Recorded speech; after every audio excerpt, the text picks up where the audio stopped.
People class, welcome to today's review of the Marvel Build-A-Figure Venompool. So I have to say that I love this dude. Originally as a kid, I couldn't stand figures I couldn't move. I mean, okay, I should give it a little bit of benefit of doubt. The legs, I had the best posability on this whole thing.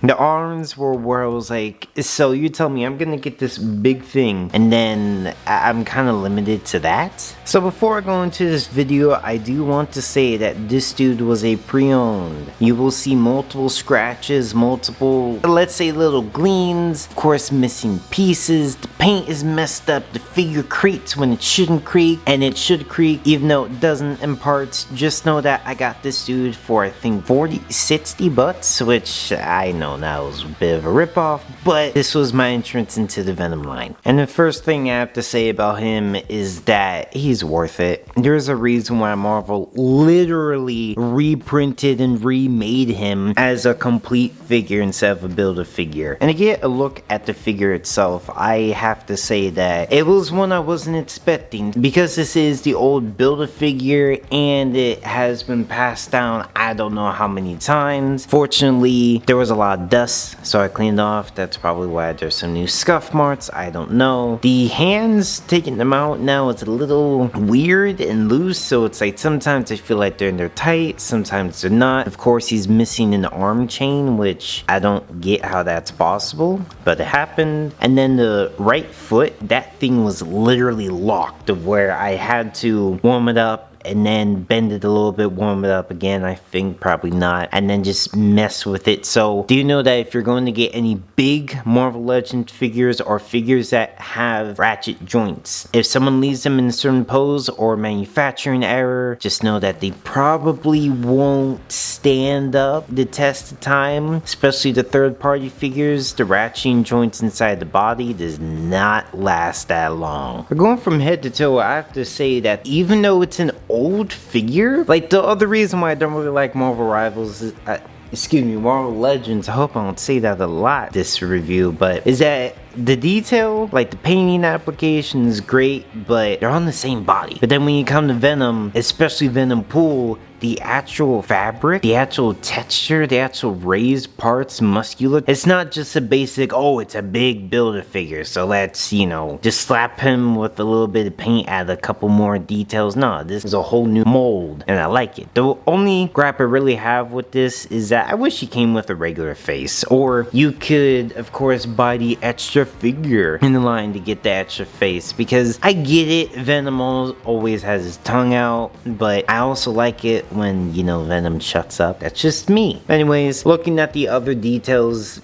of the upper body is amazing. The staples are still on there very nicely. Tongue, I mean, I get it. It's just single color. Same with the teeth. Mass produce something, you kind of got skimp balance and stuff. But then the eyes shaded beautifully. Again, the staples going on the head. The little seam lines on the jaw, they're not the biggest problem, but I can understand how you wouldn't like them. And then as you go to the shoulders, you can see there is more scuffing, but again, this is handed down. And then same with the swords. So when I was looking in the hands, they actually did have a lot of grime in them. I don't know if you can see it in there. That is why they are missing the paint, but also I kind of like the texture effect. But then I was thinking of repainting them or remolding them again, because they're plastic, they're warped, they're not straight, and even with the sheaths for the swords, you can see that they're warped too. So it's like, even if I tried to keep them straight, as soon as I saw them back in, they wouldn't really stay that way. Same with the other parts of the sword. Everything is warped, which unfortunately, that's a bad part about plastic, but you know, it still works in your favor. So the cool thing is that the strap is actually a separate piece, that if you were to take off the head and the arms, then you could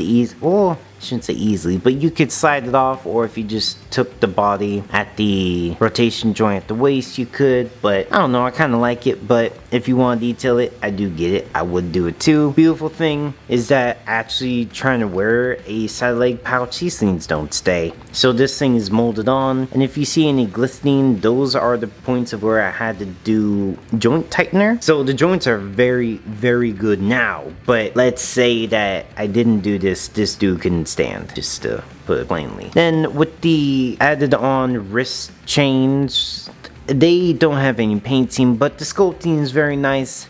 Just like with the rest of the body, I get it. Belt buckles are nice too. There is a little, you can tell that's fake. I don't know what's going on with the painting, but it is what it is. And then going on to the feet, they are pretty great too. One thing I do wish is that they had a little bit of traction, just like little slits, so that you can have more grip, but that's an easy modification that I can just do later. And for what he actually comes with, he comes with a splayed out hand and a sword grabbing hand, or you can say that once you get all the other figures, this is what he comes with, and then with the 2 swords. But it seems like a dog chewed him up, and I have to say that, I mean, it's fine. With the wires that I made, I literally just got like $2-3 red wires from Michael's, Hobby Lobby, or Walmart. I folded it over about 2 times, so the length was actually wider than my photo bed. I cut in half, folded it again. That's why you see some of these edges are just cut. And then put one end and the drill, the other end, hold with pliers, and then turn until you get something like this. And do know that if you do that, unfortunately with these metal wires, once you twist them a lot, they're gonna break. So that's the other reason why, if you ever want to get some Spider-Man figures or whatever, it is better if you just fold it over itself and then wrap it around, so you still do get the cool web effects, but you won't have the danger of them breaking over time like mine. The only thing is that these are pretty dang strong. They're able to hold some of the other Venom figures up, like Space Knight Venom, pretty dang well. One thing I do have to say about this figure is that as long as you can get his center of gravity pretty dang well positioned, because of the the literal tightness of the feet, of the knees, and maybe the hip. My hips are also loose, so then I had to put some joint tightener in there as well, so I can get poses like this. But as long as you manage to wait, you see? I shook it, I tapped it, and it didn't fall. In comparison to some figures I have, that would be a terrible day. The posing and the ability to put him in a stance is just wonderful. Of course, I guess another gripe is that because the hands are also so tight, I just noticed this now I was playing with them. You gotta think that there is a big ratchet joint inside these. It is tight. I mean, extremely tight. But would I rather them be loose? No, so I'll just take it. But does that mean that I can pose him with the sword that easily? No. So that's why he's just straight fisted this whole time. But the cool thing is that he can actually reach back and grab a sword. So I'll take that as a compensation. So if we're getting into the posability and articulation of this guy, I have to say that after getting him and being like, oh crap man, I better enjoy him after all the money I spent, I enjoy him. Just to be frank man, don't worry about, oh he's a big figure, the joint tightness, joint looseness. Literally, I spent 12 bucks, 20 bucks on getting joint tightener, and then of course doing the hot water method, and now he's one of my favorite figures. So main reason why he's my favorite figure, finally a Venom can look up. I mean really, really up. And then the head rotation, not a single problem. Loose, not loose, smooth, butter smooth with the head tilt. Amazing. You can get oh my gosh, I love him. And then looking down, he can actually look down. How many figures can look down, for Pete's sake? And then he also has another dumbbell joint going to his head, so it's just, you get so much range of motion, so much posability, so many options with this. The head is my favorite part of this whole figure. That's the thing that sold me after I was playing with it. Then with the shoulders, they are freaking massive, as you can see. So the joint tightness is very good. It's not over tight like the wrist. It's not too loose to where I had to fix it, thankfully, because man, I don't know if I could fix it. But it can hold its poses, and honestly, you're putting in these little twigs, these things that weigh less than, or weigh the same as his hand. So don't even worry about it. Then going around, beautiful, beautiful ratchet. As you can see, it's so strong, it's shaking his whole body. That's a ratchet joint. Arm swivel. you just gotta watch out for the tricep, as you should in real life. I mean, there's nothing bad to complain about. It's just real anatomy, and I love it. I love action figures with real anatomy. And then with the arm, it's where you got such a tiny little peg, but he can, I would say, a little bit above 90. It's good enough for me. I mean, again, when you have muscles that big, you're not gonna be able to touch your shoulder. And then with this hand, I don't know why it's this one, but you can see the full range of motion that you can get with it. The other ones, I have to loosen them up, but also this one's a little too loose in comparison, so I'm a bit worried about doing that. Is the arm ratcheted? No, just a tight joint. Then with the main body, beautiful, loud crunches, and then the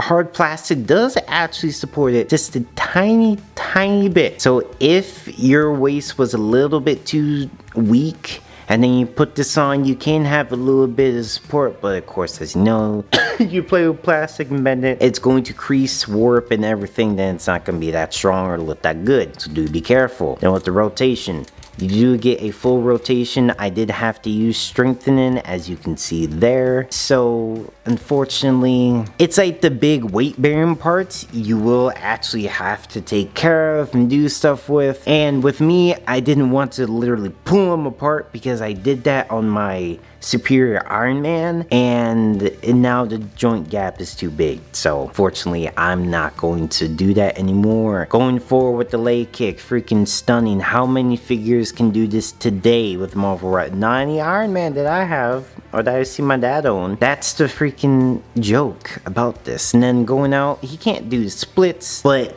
I mean, with a figure this big, not a problem for me. Then going back, he can walk, or yeah, it looks like he can normally walk, not a problem. And again, as I said before, I had to use joint tightener on the thighs because they were very loose, and this one is a little bit loose, so you can see how iffy it would be to pose it, but it's strong enough to hold its own weight. With the knees, a beautiful double joint with ratchets that are strong as heck. I didn't need to do anything to those. You can get a beautiful bend with that. And then the ankle, like I said before, are the tightest dang joints on this guy, and they need to be. Oh my gosh, they need to be. But then of course this one was so tight that I had to eventually move it to a point of where it works, but in certain cases I know that if I put too much weight on it, it wouldn't be able to stand. But with that, you can still get some pretty dang awesome poses. I wish that came with a second head, and if you get it handed down, which unfortunately that's the only way that you can get this, even with if you buy each figure individually, which you're spending like 300 bucks at that point, man. Just buy this dude. Just buy the new one. Just pay the 60 up to $20 upcharge for him.